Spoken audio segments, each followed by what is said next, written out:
Welcome back, Sentinels. Welcome back. Another episode of Black Father Sentinel, where we are changing the narrative of how fathers are depicted as well as discussed in today's society. Back with another video for you all, but before we jump into it, let's make sure we take care of business. So hit that like button if you haven't done so already. Hit that subscribe button if you haven't done so already. And be sure to leave a comment at the end of the video. And then last but not least, hit that share button as well as that notification button. Number one, hit the share so we can continue to push the message, and then make sure you hit the notification button so you can know all the latest content that's coming your way. All right. So without further ado, I believe I have a juicy one for you all today. Now, majority of my videos are dedicated towards the fathers. However, ladies, I need you to chime in on this one too. All right. Because we all need to work together as it relates to this specific topic. So I have entitled this video, Co-Parenting. All right. Now this is huge, and some of us, like, I'm gonna be honest with you, I don't think we know how to do it. I don't think there's a manual anywhere that shows us how to co-parent in the African American community. I just don't. I don't see it. I haven't. I'll be honest with you. I'll be frank. I haven't really looked it up, but I haven't heard anybody put praise on any type of readings that can help us with the co-parenting aspect. Now, let me just tell you how I arrived at this topic. I get together on a weekly basis with a group of guys, and we just talk about fatherhood. We just talk about some of the different things that we go through. Hence the reason I have the topics that I talk about. Like, I want it to be topics that majority of us are going through or are about to go through, and we can just lend one hand to another. We can all help each other out in this process. Okay, so this particular day we were talking about co-parenting, and one of the fathers, he just chimed in and he said. You know, I feel like every time I get my children back or my children come to me, right? So to my house, it feels like I have to like reorganize them. I have to constantly correct them on things that I wouldn't quite naturally have to correct them on if they were in the house. So basically, long story short, I didn't understand what he was saying, but one of the other fathers chimed in. He's basically saying that every time he gets his children back, he feels like he has to reprogram them. So everything that they're allowed to do at mom house, he just says that if I was in the house, there would be no way that would be transpiring. Okay, so I feel like I have to reprogram them. So I can't naturally just be a father and flow because there's certain things that I have to get out of them before we can even get started, like, building this relationship. And I feel like I'm doing that every time I get them back. And I didn't think about that, but I'm like, man, sometimes I feel like that too. And ladies, listen, on the flip side, I don't want this, again, this is not specific to the fathers. This may be for you as well. Okay, so maybe every time you get them back from dad, or maybe every time they come visit you, you feel like you have to do some type of reprogramming as well. Now, I would say this in defense of everyone, right? Of both mom and dad. I think children quite naturally, they do things different around mom than they do dad. I just think it's just quite natural. The energy is different. Mom comes with a more nurturing energy. Dad comes with more order, structure, or discipline. So I don't feel like I can get away with a lot. And I get it. Some women are that order, structure, and discipline, but it's just not the same. I won't get involved in that. But my point is that I think children quite naturally do things different around their mom as well as they do around their dad.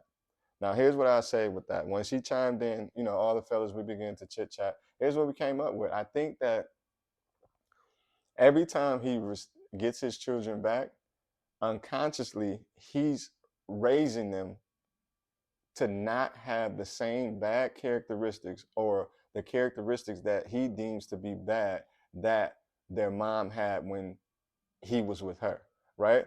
So it's something that the children are doing that's triggering him, that makes him want to correct that or nip that in the bud right away, right? Because it's still a trigger for him.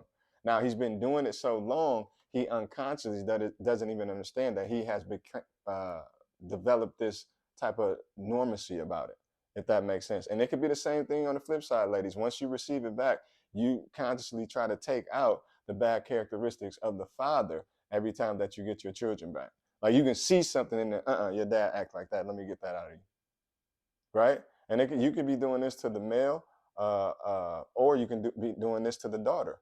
And same thing on the flip side with the fathers. Your mommy did that. Let me take that out of you. So, for example, a trigger for a dad may be, talking too much or over talking. Man, you know how we hate that when women do that to us, right? It's just one of those things that, it's for a lot of us, it just feels like disrespectful. So anytime our children do that, before we can get our thought out, we immediately nip it in the bud or we immediately correct it, right? Because that's a trigger for us. We didn't like when it was done to us with the females, right? Or ladies on the flip side. Anytime the children raise their voice, you all didn't like the hollering that came from the father, right? He can be elevating his voice to trying to assert his point, but anytime the children do it, you immediately nip it in the bud, right? Those are just two examples. I'm not saying that those are the case, but it could be anything, right? And then we unconsciously, we pinpoint this, we constantly look for that, but it's just not even that we're looking for it, it's just a trigger, right?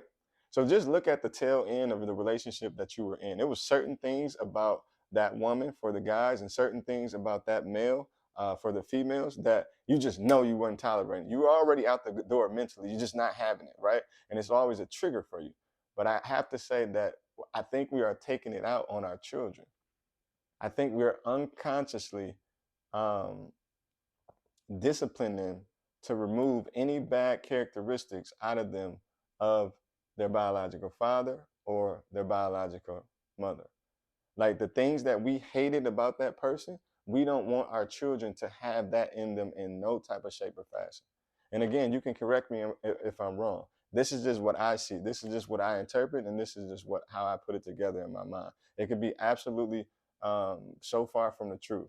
If it is, please feel free to leave a comment at the end of the video. This is just what I came up with, right? And so we've done it so much and we've been doing it so much, but now that I'm putting kind of like highlighting this topic, hopefully we'll be able to correct it and it begins to get better over time, right? So here's an option. This is just what I come with. Here's an option. And it may be harder for some, it may be easier for some. How about we just start thinking about the positive characteristics from the opposite sex?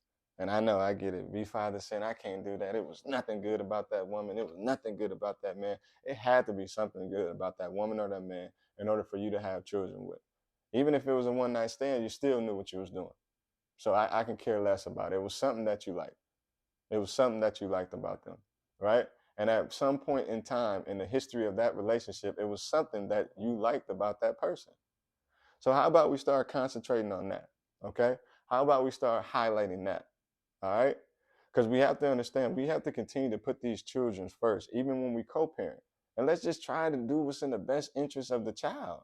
So constantly highlighting things and pinpointing things that their mom did or that their dad did, and they see that you're trying to take that like out of them, right? It's wrong, right? It's quite naturally wrong. Now I get it. Some things like, bad habits are bad habits, but we shouldn't be correcting them using the opposite parent's name, right? So for example, you got to clean up around here. This is not your mama house. Why would you say something like that? Or you act just like your damn daddy. Why would you be doing that? Why would you just be running around here thinking you can just do whatever you want to do? You act just like your damn daddy. Like we have to stop doing that. Because what it does is it drives a wedge in between the children. So at sometimes it gives them mixed emotions. At sometimes they don't even want to be around their father. And sometimes they may not even want to be around their mom, just based off the words that we've been telling them. We can't continue to build that narrative for them, okay? We have to allow them to be able to choose on their own. And they're not even choosing. You get what I'm saying? Like we're putting them in that situation to where they have to feel like they want to choose one or the other. So I'm just trying to give us both some advice from the male perspective. And ladies, I want you to chime in as well. What do we think about this idea right here? So let's think about the positive attributes of the opposite sex. When we see those attributes in our children, right? Let's highlight those. So for example, I might see something, just to make it personal, I might see something, just say they did a good job with thinking through a process. I can highlight that. Hey man, that was good that you did that. Hey daughter, that was an excellent job. Your mom do that. That was excellent. I want you to continue to do it in that fashion. Ladies, on the flip side, you can do that too. Like, hey, I saw how you diffused that situation without getting so angry. Okay? Your dad does that. That was an excellent job. I want you to continue to do that. Again, I don't attest to have all the answers, but I'm just trying to figure out how we can work together and just do this thing right. Like, nobody's going to be perfect. I get it. We're all a work in progress, and nothing changes overnight. But we have to start somewhere, because when he discussed that to the group and then we actually thought about it, like, we're unconsciously like hating on our children based off the triggers that we still have inside of us of the opposite sex, or the parent, of the opposite parent. So fellas, you still unconsciously hating on that mom, or there's still some things inside of you that gives you those triggers that you dislike about her. Ladies, it's still some triggers inside of you that you see in our kids that you dislike about us. And then we're pouring that narrative on them. And that's where the division comes in. So even though we're not together as parents, right? We have to show a united front as co-parents. We just have to. And it is what it is. Like, we always have to do what's in the best interest of the children. All right? So I hope this video makes sense, and I hope we can continue to do a better job. Ladies, we need you just as much as you need us. I know we don't hear it that often, but I'm telling you right now to your face, we need you just as much as you need us as it relates to these parenting, okay?